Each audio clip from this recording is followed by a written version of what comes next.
Hey, John. Hey, Eric. How's it How going? you doing tonight? I am doing fabulous, fantastic, Fabulous, fantastic. awesome. Mm, I'm. that's not an F word. Okay, Yeah, there's happiness in the okay, house. okay. Happiness in the Uh, house. Happiness Okay, in the house. because school has School started. is back. All right. Yes, Yes, school is back in session. My boy's a senior, it is. It so is. he's big dog on campus now.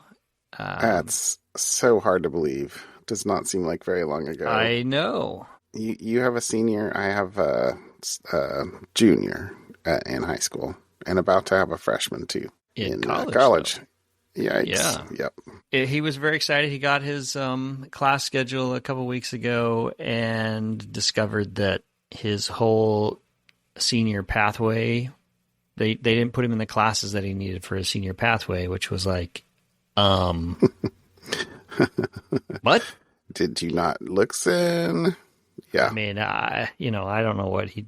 Anyway, so he emailed his advisor, and they adjusted some things, didn't adjust other things. He's in like 3 PE classes. He's already fulfilled his PE requirement, but he's also fulfilled all his state education requirements except for, I think he needs one math and one English class. Or hmm but he's in anatomy and Ooh, uh, cool. a writing class that is also it gets him college credit. It's a college level course. Cool. So he's excited about that. So he's not thrilled. He missed out on some of the classes he really wanted, but he got the required ones that he needs, and he's happy with it. But That's awesome. Yeah, my boy is waiting or in the process to try and get a couple of classes swapped around.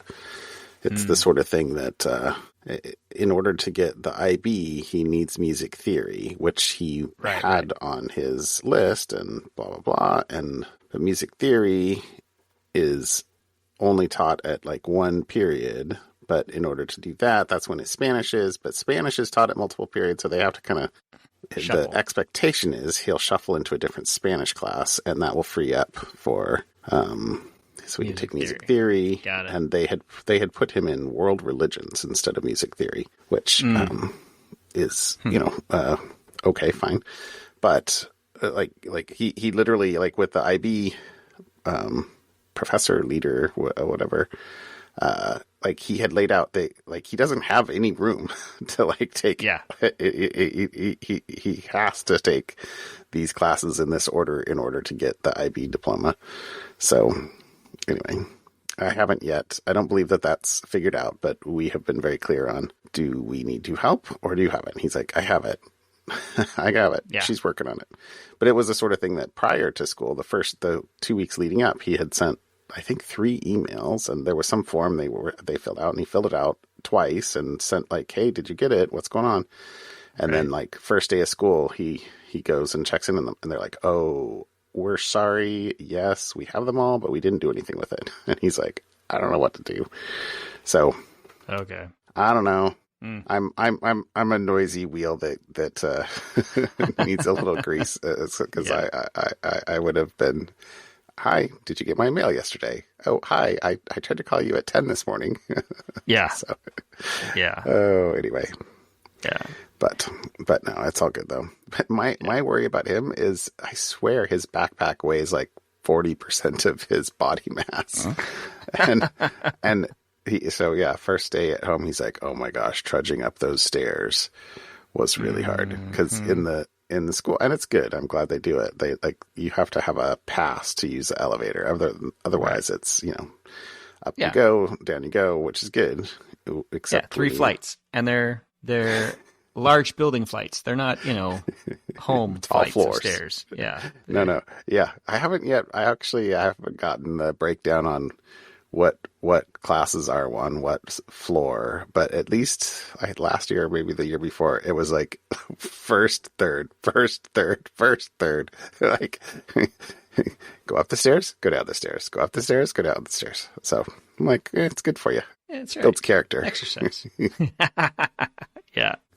Something like that. Yeah. So along those lines, my boy and a bunch of his buddies, they got together on Tuesday night after the first day of school because freshmen went on Monday and then everybody else goes on Tuesday. And so he and a bunch of his buddies, they all got together and the dads got together for a barbecue on Tuesday night. Dad sat around and chatted. And I was listening to some of the boys, like almost every single one of the boys had a problem with their schedule. Like one boy was like, I showed up to my 7th period class according to my thing. And the teacher said, I'm not in her class. And they sent my parents your son skipped, this period, note. But I didn't know where I was supposed to go because it was on my schedule. It's like, they all had some kind of story. I feel bad for the counselors, and like this first week or two of school has just got to be chaos. Just one problem after another. Yeah. But yeah. So you would assume though, because they all filled out forms that said, "Here's my required classes. Here's what." My 1, 2, and 3. And that's like my boy, somebody had to get their 1, 2, and 3. Because my boy didn't even get his 1, 2, or 3 in several of the options. Like he got classes he didn't even sign up for or weren't even on his list. Just totally random. Just almost, that's what it felt like. Almost random classes. By the time they get to the W's, they're just like packing the classes. That's right. Whatever. That's the problem. That's the problem with being down at the end of the alphabet. I don't... And it doesn't work because his first name is at the end of the alphabet too. So, whichever route they go. Anyways, so that was kind of our weekend. A lot of school prep. We took him out to dinner wherever he wanted to go on the weekend, and just kind of prep for school, senior year, big deal. And now we've started college applications for him already, getting all those started to get lined up. So it's a big year. Good stuff. Mm-hmm. It's a big year. How about you? Did you do anything exciting for the weekend? It was exciting-ish. This was actually the Kite Festival weekend out in Long Beach, Washington, which we go to every year, and at least for a while. So I packed the boys up on Friday. I wasn't sure we were going to do it because I don't know if I mentioned on the podcast, but like the last time we were camping, we realized that the water pump was broken in the trailer, and I had ordered a new water pump off of Amazon, but I hadn't had a chance to install it yet. And so it was do we go? And I just like Friday, I did not have time Friday, like before going. I didn't know how long it was going to take. I mean, who knows? So, but I was like, yeah, let's do it anyway. We'll have fun. So we didn't get there till dark on Friday night. It was a couple hour drive. So, it was late by the time we got there. Just sort of, put up the trailer and didn't do anything else. We were listening to a story, on the way over, and we listened to a story all weekend, basically. Mm-hmm. Not quite done with it. Listened to it for a little while tonight, but anyway. And then the early Saturday morning, well, I did a run into town to get donuts and coffee for the older boy and Diet Coke for me, because I literally I didn't bring any food. I brought no food. I brought no, I'm like, get your clothes, get your electronics, throw them in the camper. Let's go. And cause I figured we would have, get pizza the next night. Figured we'd go out to the beach for, the Kite Festival and eat like fair food and probably pizza, get pizza and then, basically nothing but good old fashioned crummy food, I guess. But anyway, so I went in, then came back, and I was like, it's 9:00. They can cope with me like banging around. So I got out the tools and I replaced the pump, and it seemed to work, which was awesome. Not seemed to work. It worked. I left it kind of open so I could test it and make sure it wasn't leaking for, a while and use of it and blah, blah, blah. And I was like, all right, chalk another one up on the John column for a $70 part. Probably if I had taken that down to the trailer repair place, they would have charged me $500. And kudos for not having to do 2 Lowe's trips in between. I mean, high five. Well done. Well, so they don't have Lowe's out there. And oh no, halfway through the trip, I absolutely went into, their equivalent of Ace Hardware. It was what is it? It's like Oman and Sons or Omar and Sons up there. But no. There was a trip to the hardware store involved. Don't worry. How could you not? Okay. All right. Yeah. But hey, what you gonna do? It's all good. I got it done. I got her did. But anyway, the net though for the kite festival though, it was cold. It was overcast. It was a little bit drizzly. There was at least there was a little bit of wind during the day, but not very much. Not like they didn't have any of the big kites flying. And we tried to go to the night flight, and they had no kites. They couldn't fly any of the kites. There was not enough wind. They were like, all right, wow. for our last attempt is going to be this, I don't know. It was dark, so I have no idea if it was a kid or an adult, like somebody trying to fly an indoor kite, because it doesn't require any wind to fly. But they have strapped it with lights to try. I mean, that's the whole point, is like flying kites with lights, which need wind.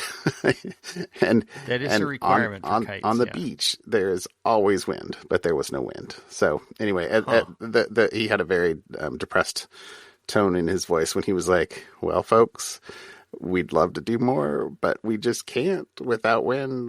They don't fly.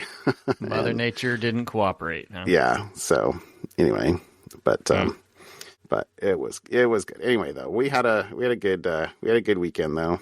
Nice. Hung around, read, played games, watched some kites, ate some pizza. I went to the store, made them pick out a fruit or a vegetable to eat. Fruit or a vegetable. We need to check this box so when Mom asks, you cannot lie to her. And I did not buy Oreos. I did not buy. What else didn't I buy? I don't know. We didn't have too much. It was just pizza though. Yeah.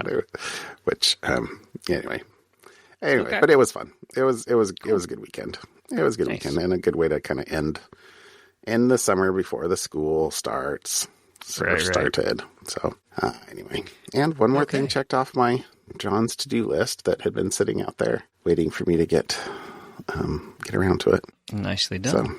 So yeah. All right. How about a topic? I am deciding to go old school and chat about some cryptocurrency. I have two cryptocurrency topics. Cryptocurrencies. All right. Yeah. This one, how do you not? So it's a company that filed for bankruptcy. Anyways. So if you're not aware, the company name is Prime Trust. And they had almost 40 million in cryptocurrency in, you call it cold storage or a hardware wallet, right? And so the point of a hardware wallet is it's like a USB stick kind of thing, right? It's a physical thing that you separate from the computer, and that has all the keys on it, so that if someone hacks your account, the cryptocurrency in theory is not accessible on the internet, right? That's the whole point of those. Uh-huh. Well, there are two aspects of that, right? You need to actually have that physical device, because if you lose that physical device, it doesn't work, right? That's where all the cryptocurrency technically is stored, right? So you have to be in physical possession of said device. And if you lose that, there is actually a way. So I'm going to contradict myself. To get back the cryptocurrency, it's through using seed phrases. So when you create your wallet, you have, there's 18, 20 words that make up what your physical device is stored. It secures your digital device And Allows you to regenerate the key. Correct. Thank you. Allows you to regenerate the key. Right. So many people store those seed phrases on like some kind of piece of handwritten paper, somewhere that they can physically have access to it. Maybe put it inside a bank safe deposit box. Something, right? Some kind of safe, some way to keep it safe, because that is your last resort. Well, we're talking about a company losing $40 million in cryptocurrency, and you can probably see where this is going, right? So what this company did, Prime Trust, instead of writing down the seed phrases and storing them somewhere, they laser etched them into a piece of steel called crypto steel hardware. And these are called wallet access devices, I guess, in a court filing. And there's a picture. I have a picture in here of what they look like. And according to the court filing on the bankruptcy proceedings, they lost this device, which is why they can't get into the wallet. So in theory, they still have the wallet, they lost the wallet. So they lost the wallet. But they can't regenerate the keys to get anything back because they also lost the seed phrases. Crypto steel hardware. Yeah, whatever. So, right, you lose the wallet, you can regenerate stuff. You lose both, you're toast. So this company has been taking money from investors. And are they lost or lost with air quotes? There is a question there, which we'll see. There is the article does hint at embezzlement of some sort. So, but that's the current story they're sticking with. It would be unique because there's no funky business going on with rug pulls and whatnot. No. All right, so that was the first article. The second one is a Krebs on security article, and there is a company named Kroll, Kroll. It's a security consulting firm. They work a lot with various platforms, including cryptocurrency platforms, rely on Kroll services during bankruptcy proceedings. So there's cryptocurrency lender BlockFi and FTX and some of these others use Kroll to help them do that. Well, apparently Kroll confirmed that they were a victim of a SIM swapping attack targeting an employee of Kroll. And I'll just read this one. In a statement released today, New York City-based Kroll said it was informed that on August 19th, 2023, someone targeted a T-Mobile phone number belonging to a Kroll employee in a highly sophisticated SIM swapping attack. Specifically, T-Mobile, without any authority from or contact with Kroll or its employees, transferred that employee's phone number to the threat actor's phone at their request. As a result, it appears the threat actor gained access to certain files containing personal information of bankruptcy claimants in the matters of BlockFi, FTX, and Genesis.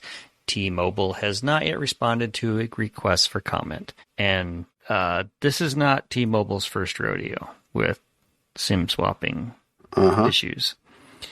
But anyway, so continuing on here, right? Kroll's website says it employs elite cyber risk leaders, uniquely positioned to deliver end-to-end cybersecurity services worldwide. Apparently, these elite cyber risk leaders did not consider the increased attack service presented by their employees using T-Mobile for wireless service. The SIM swapping attack against Kroll is a timely reminder that you should do whatever you can to minimize your reliance on mobile phone companies for security. For example, many online services require you to provide a phone number upon registering for an account, but that number can often be removed from your profile afterwards.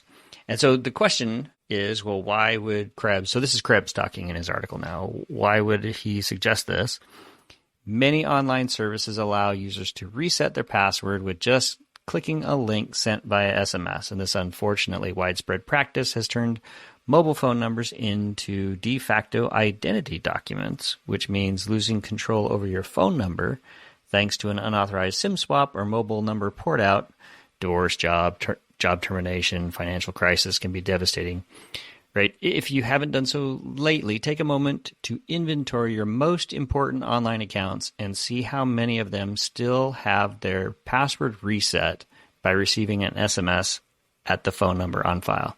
This may require stepping through the website's account recovery or lost password flow.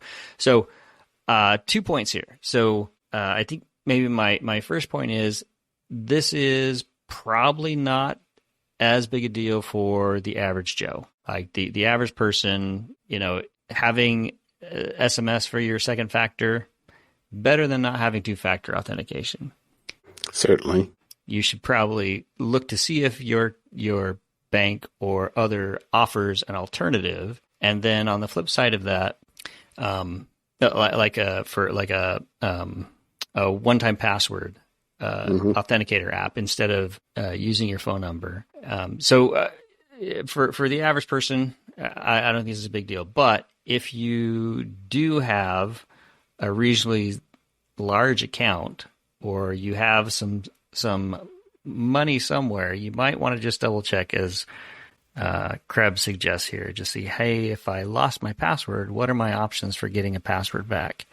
And who knows that I might have my retirement account or something that I could have access to. So just a heads up there as a reminder to cryptocurrency, check your second factor authentication. That's what I got for tonight. Well, the last paragraph in that Krebs article also had an interesting data point that I didn't realize, or I don't remember seeing. The mobile phone companies evidently are not culpable when SIM swapping attack or something that their employees do that enables that leads to a large loss. It says that earlier this year, a California judge dismissed a lawsuit against AT&T stemming from a 2017 SIM swapping attack, which netted the thieves $24 million in cryptocurrency. So I don't remember the details on that, but evidently it got thrown out. Okay. Yeah. So there you go. Which is not awesome. It does seem like don't have SMS. Yeah, it should be part of your personal information that should be protected by regulation of sorts. Well, anyways, speaking of personal information that should be protected by regulation. Segue. That's ironically because that is my topic that I chose today. Was I noticed that you had a 404 article at the beginning, and your first one was, and mine is as well. Which is the availability and I guess I'll use the word duplicity. Yeah, maybe that's not quite right. The fact that the credit bureaus use as many edge cases as they can to be able to sell as much of our personal information as we can to people, regardless of the outcomes. And because at the end of the day, the issue in this particular thing, and I'll get to more of it in a minute, is the fact that there is I don't think I actually pulled it out. It's like a Fair Credit Reporting Act or something like that defines how credit reports are to be treated, and they can't. That's why you can only ask for one for your own sake. They only have to be done when you've applied, but that does not apply to what's known as the header of your credit report, which is basically the stuff that you actually care about too, including. Let's see if I pulled it out. Where was that? Yes, the header is it's the portion of the consumer's credit report that contains the person's name, birthday, current and prior addresses, social security number, and telephone number. So it's sort of your identifying information.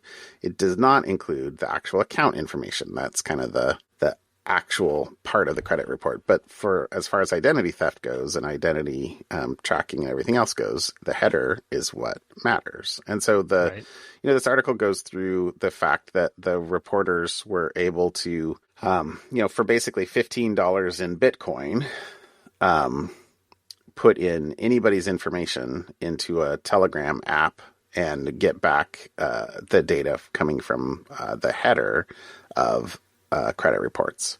So there's a little bit of thing here. A short while later, the bot spat out a file containing every address the person had ever lived at in the United States, all the way back to their college dorm more than a decade earlier. File included the names and birth years of their relatives, the target's mobile phone numbers and provider, as well as personal email addresses. Finally, the file contained information from their driver's license, including its unique identification number.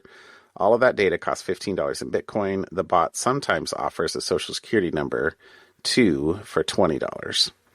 So, it says, through a complex web of agreements and purchases, that data, meaning the header data from Equifax, Experian, and TransUnion, trickles down from the credit bureaus to other companies who offer it to debt collectors, insurance companies, and law enforcement. Of course, there is a quote from our favorite senator, Ron Wyden, told 404 Media in a statement that, quote, these companies have demonstrated they can't control who has access to their data products. The government needs to stop these companies from packaging and selling our personal information, and the senior executives that put profit over national security and American safety should be punished accordingly. Hear, hear. Totally. So, evidently in 2011, I think it was 2011, although I'm looking at my notes and I didn't pull out the year, but that's what my recollection from that. There was a FTC memo that basically had some I'll say weasel words. That's my words, not anything from the article, on how to treat the header. And that's basically how the credit companies are basically claiming that skirting, good word, that the credit header falls under a different piece of legislation, the Gramm-Leach-Bliley Act, instead of the Fair Credit Reporting Act. So, anyway, so let's see. I pulled out two other chunks of data here, quotes really. So privacy and legal campaigners think the solution is plugging the flow of credit header data at the bureaus. And here's a quote from, I didn't pull out the full name. It says, we really believe that the real fundamental problem is that this information is being bought and sold to begin with. You think? When customers can't opt out or organize to have an actual option to protect privacy, that's precisely the role of government bodies. This is precisely why regulation is key. So, yep. Yes. Nice. Totally, 100%. And then here's a final quote from Mr. Wyden. It says, it is now clear that data brokers pose both a threat to U.S. national security and to Americans' safety and privacy. These unaccountable companies have recklessly sold Americans' information to agents working for foreign governments and have enabled hackers to access and sell Americans' personal information to anyone with a credit card. Now, my only quibble, to be like the pedantic person that I am, is that his quote in there, sell Americans' personal information to anyone with a credit card. In reality, it's sell the information of any American with a credit card to anyone with any sort of cryptocurrency or other bit. Because really, I mean, that's at the end of the day. And again, I didn't pull this particular stat out, but it was something like 80% of U.S. adults have a credit card, and thus all their information is stored in the credit bureaus. Right. So if you're one of those people who have never ever had to have credit, wow. Good for you, I guess, or bad for you. I don't know. But the data is there, and there's a bunch. It was a much longer article. There was a bunch of data about, data broker removal services, which, is there are regulations to help that along.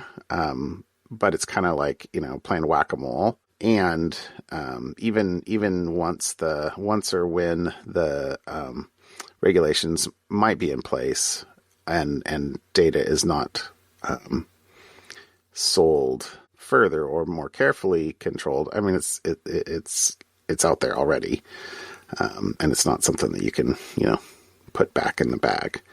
So Anyway, but it Yeah. was a good article. It was a good article, and I didn't realize until halfway through that Mr. Wyden would be quoted a couple times in it, but it doesn't surprise me because he and or his office is pretty technically savvy. Yeah. So Well, here's a stretch of a segue, but okay, 2011.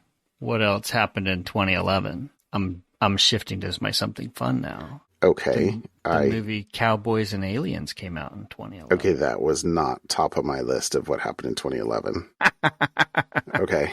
Okay. Do you remember the movie? Did you see the movie Cowboys and Aliens?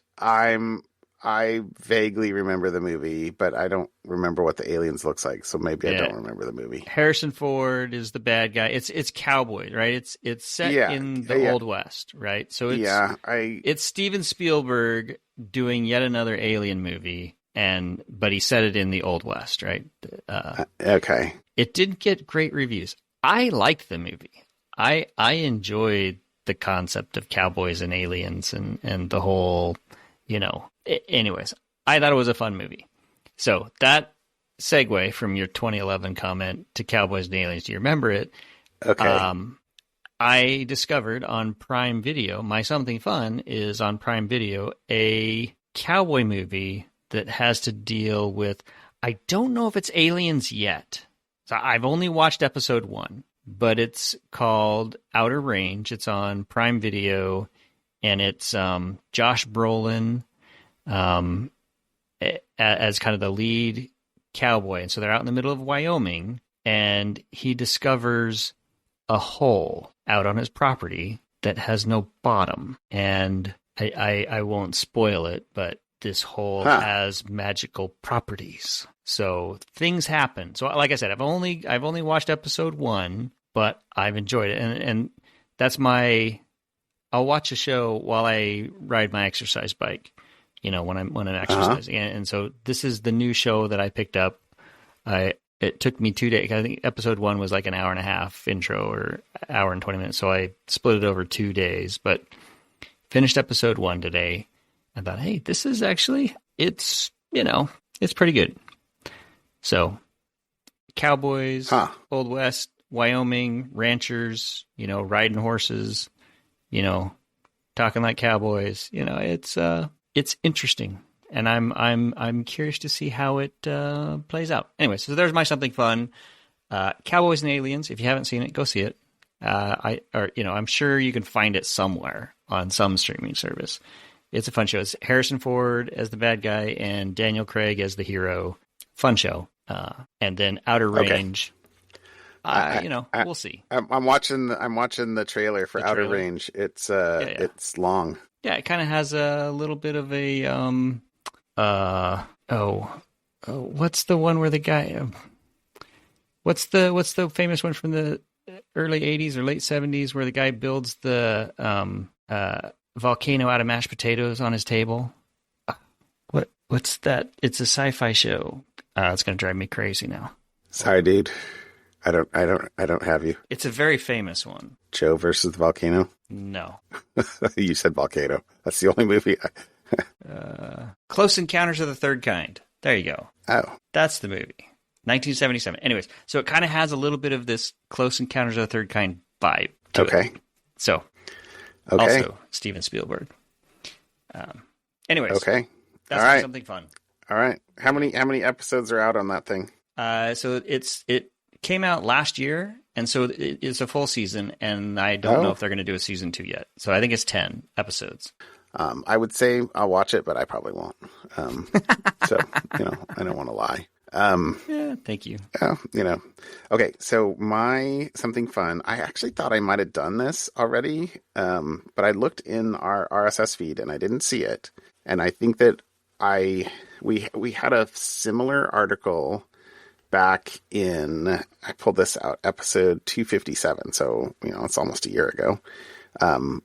It's about bumblebees. So this is semi follow-up where it referenced earlier work on bumblebees that enjoyed playing. So, and I think I had done I remember article something like that. where, they had these balls that they put in, And Yeah, that's right. they had like static balls on one side and like balls that could be rolled around on the other side, and then free feeding. And so would the bees choose to, or bumblebees choose to eat, or would they choose to go? And they would go, especially the younger ones would go and like play on the balls and roll around on them and stuff like that.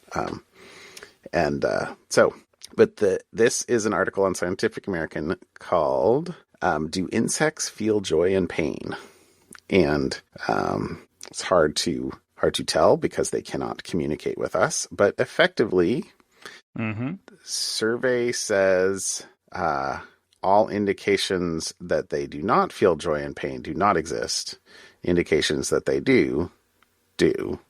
So nothing's ruled out that they don't. But it's hard to know for sure when you can't actually talk. But there's tons of studies referenced in this article that indicate emotional involvement. So it's crazy. It's actually crazy. But I love the creativity of some of the experiments to try and set up some of these things too, to try and tell. So it's a super long article, as you would expect from Scientific American. So I'm not going to pull everything out of here, but there's a couple things in here. So let's see. Bees, for example, can count, grasp concepts of sameness and difference, learn complex tasks by observing others, and know their own individual body dimensions, a capacity associated with consciousness in humans. They also appear to experience both pleasure and pain. In other words, it now looks like at least some species of insects, and maybe all of them, are sentient. So here's another thing. So 15 years ago, Thomas Ings and I, the author of this article, performed an experiment in which we asked whether bumblebees could learn about predation threat. Certain spider species called crab spiders perch on flowers to catch pollinating insects, including bees. We built a plastic spider model with a mechanism that would briefly trap a bumblebee between two sponges before releasing it. The bumblebees showed a significant change in their behavior after being attacked by the robotic spider. Perhaps unsurprisingly, they learned to avoid spider-infested flowers and meticulously scanned every flower before landing. Curiously, however, they sometimes even fled from imaginary threats, scanning and then abandoning a perfectly safe, spider-free flower. This false alarm behavior resembled symptoms of post-traumatic stress disorder in humans. Although this incidental observation did not constitute formal evidence of an emotion-like state, it did move the possibility of such states in insects into the realm of possibility. So that's like 15 years ago. Other research hinted that insects might also have positive states of mind. So this is funny. So many plants contain bitter substances such as nicotine and caffeine to deter herbivores. But these substances are also found in low concentrations in some floral nectars. So researchers studied whether pollinators might be deterred by such nectars, but they discovered the opposite. Bees actively seek out drugs such as nicotine and caffeine when given the choice, and even self-medicate with nicotine when sick. Male fruit flies, stressed by being deprived of mating opportunities, prefer food containing alcohol, which is naturally present in fermenting fruit. And bees even show withdrawal symptoms when weaned off an alcohol-rich diet. So this is a summary of a whole bunch of different studies that have been done over time. So it's just a crazy amount of work. Cool stuff. Yeah. So then they have the little bit about the bumblebees playing with tiny balls. This is a little bit different. This is the one where they trained bumblebees to roll tiny balls to a goal area to obtain a nectar reward. So kind of object manipulation. And then this is where in the course of these experiments, we noticed that some bees rolled the balls around even when no sugar reward was offered. We suspected this might be a form of play behavior. And then that was the early study that led to the one that we had last year, as one of my something fun. So that's crazy cool. So the net of all of this is, they were reviewing, it says, my colleagues and I reviewed hundreds of studies from the literature across several orders of insects to search for evidence of a capacity to feel pain.